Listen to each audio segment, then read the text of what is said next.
Nakanasan mo na bang humarap sa salamin tapos hindi ikaw yung nakita mo?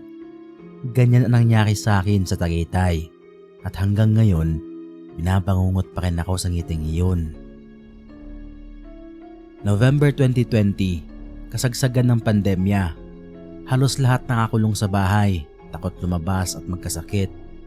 Pero kami ng jowa ko, gusto lang namin makalayo kahit 2 araw lang.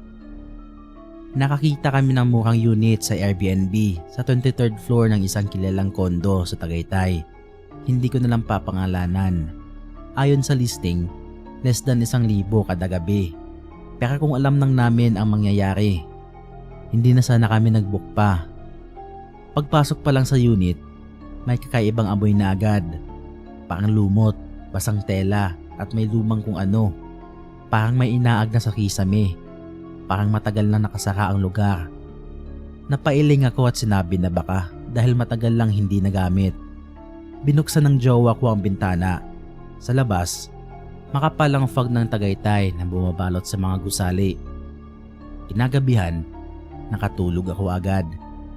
Ang jowa ko naman, nagiinom sa maliit na kusina habang nakatingin sa city lights. Doon niya naranasan ang unang kakaiba.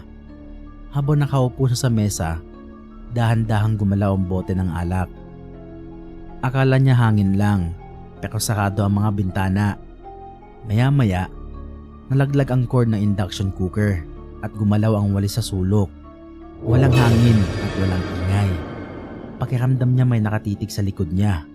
Paglingon niya, wala namang tao. Napasigaw siya at dali-daling tumalon sa kama para gisingin ako. Kwento niya ang lahat habang nanginginig. Sinabi kong baka hangin lang. Pero kahit ako, hindi kumbinsido.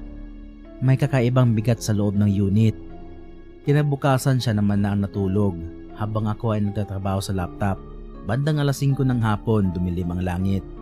Habang nagtatype ako, biglang may kumatok sa pinto. Mabagal at sunod-sunod. Lumapit ako. "Sino yan?" Tanong ko. Walang sumagot. Tumigil ang katok. Pagkakaan ng ilang segundo, makahang kumaluskos ang doorknob. Parang may nagtatangkang magbukas mula sa labas. Tumaas ang balahibo ko. Sinigurado kong nakasara ang mga bintana at pinto sa CR. Pagtingin ko ulit sa main door, unti-unti itong bumubukas.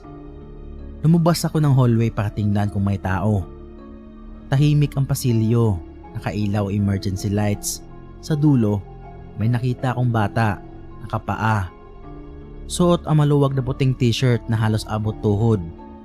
Nakatungo lang siya. "Uy bata! Anong ginagawa mo rito?" Tawag ko. Bigla siyang lumiko sa kanan. Sinundan ko. Pero pagdating ko sa liko, pader lang ang naroon. Wala namang daan. Napatakbo ako pabalik sa unit. Pagpasok ko, malamig na ang hangin sa loob. Ang jowa ko pawis na pawis kahit sakado ang lahat ng bintana. Nanginginig siya sa kama at paulit-ulit na sinasabi, "Huwag kang lalapit sa salamin!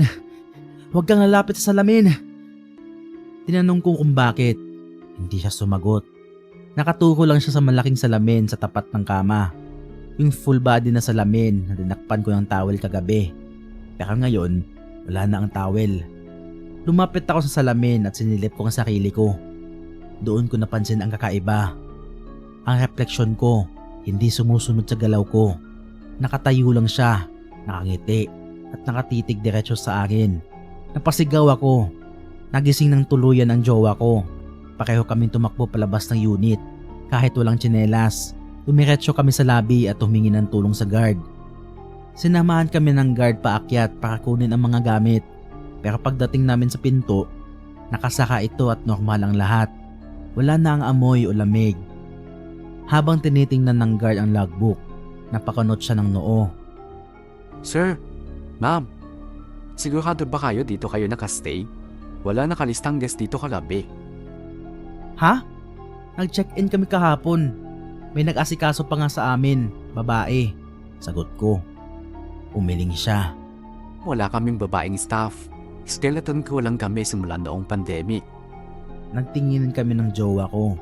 Sa bulletin board ng lobby, may notice na nakapaskil. Unit 2317. Temporarily closed for sanitation due to prior incident. March 2020. Ang unit kung saan kami nakastay ay 2317. Pagbalik namin sa Maynila, hindi pa rin natapos ang mga kakaiba. Minsan gumagalaw mag-isa ang mga gamit. Minsan may nakikita kaming likod ng batang nakaputing t-shirt sa salamin. Isang madaling araw, nagising ako bandang 3:00.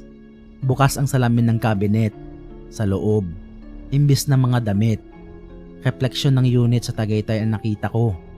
Tinakpan ko na lang iyon ng kumot. Simula noon, hindi na ako nag-book ulit sa Airbnb. May mga kwarto kasi hindi dapat tinutuluyan.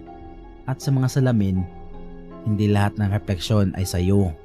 Minsan, may isa pang nakatingin mula sa kabila. Huwag na huwag kang magpapakita ng takot kapag napadpad ka sa dulo ng Daim Hotel.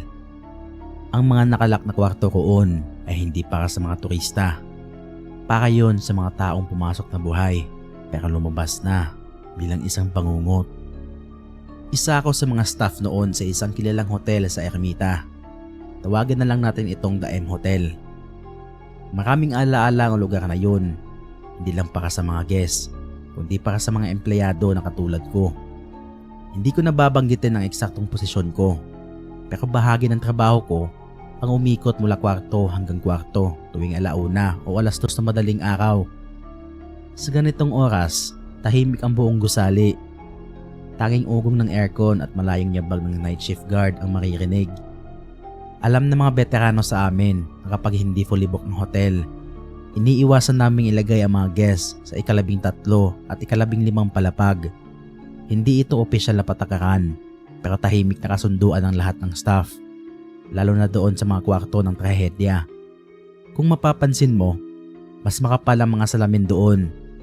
Parang sadyang pinalitan para takpan ng isang bagay na ayaw ipakita. At may dahilan kung bakit yan noon. 2 kwento ang hindi ko makakalimutan.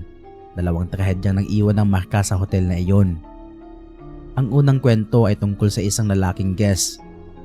Natagpuan siyang wala ng buhay sa loob ng isang kwarto sa 13 palapag.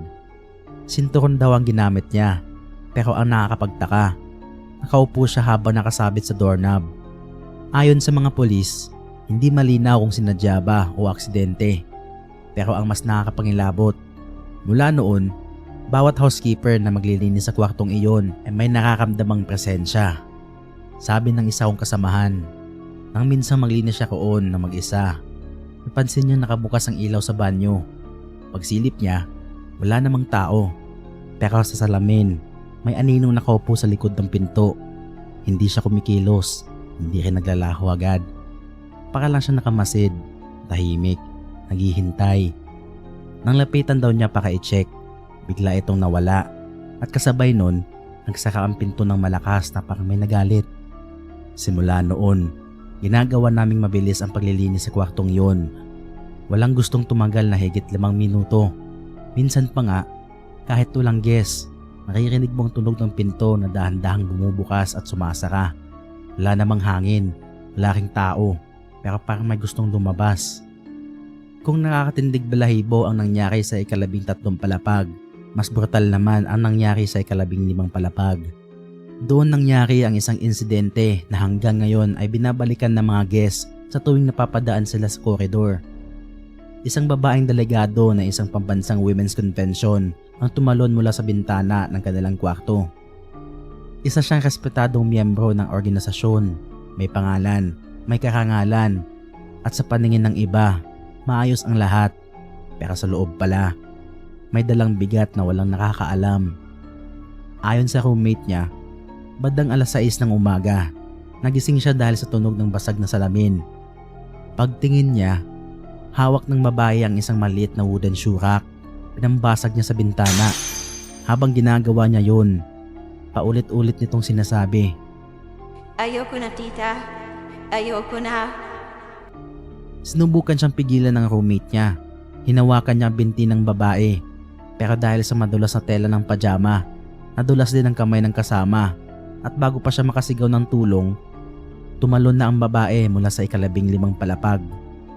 Sumigaw ang ilang guest sa baba. Narinig daw nila ang tunog ng katawan na tumama sa bubong ng canopy sa harap ng hotel. Ilang segundo pa, sumunod ang katahimikan. Simula noon, hindi na naging pareho ang pakiramdam sa ika-15 palapag. Laging malamig kahit patay ang aircon. May mga guest na nagrereklamo ng tunog na basag na salamin sa madaling araw. May mga housekeeper na nagsasabing bigla na nagbumabagsak ang mga picture frame kahit walang lindol.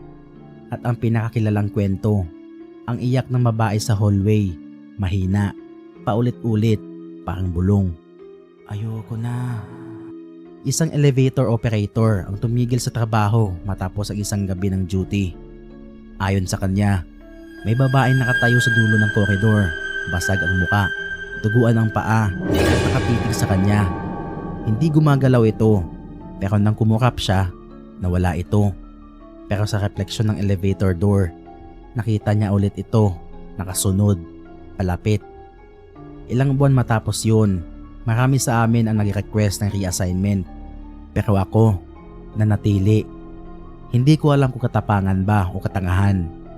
Pero gusto kong patunayan sa sarili ko na hindi ako matitinag. Hanggang sa isang gabi, habang nagro-ronda ako, nakasakay ako sa elevator. Nasa pagitan ako ng ika-12 at ika-13 palapag nang bigla itong huminto. Nag-flicker ang ilaw at sa pagitan ng pagdilim, may nakita akong refleksyon sa stainless wall ng elevator. Isang lalaki nakaupo, nakasabit sa doorknob, pero wala namang pinto sa loob ng elevator. Pinikit ko ang mga mata ko, nagdasal, at nang bumukas ulit ang elevator, nasa ika-15 palapag na ako. Lumabas ako ng elevator para magpahinga sandali, pero pagdating ko sa dulo ng koridor, napansin kong bumukas ang isang kwarto. Nakasulat sa housekeeping log na bakante ito, pero sa loob, may naririnig akong boses, babae, mahinahon, pero may halong lungkot. Ayoko na tita, ayoko na. Dahan-dahan akong umatras. Habang papalayo ako, unti-unting sumasaka ang pinto ng kusa. Pagsaka nito, huminto rin ang boses. Tumahimik na ulit. Pero habang nasa elevator ako pabalik sa lobby, ramdam kong hindi ako nag-iisa. May lamig sa likod ko at sa sulok ng mata ko. Parang may buhok na humahaplos sa balikat ko.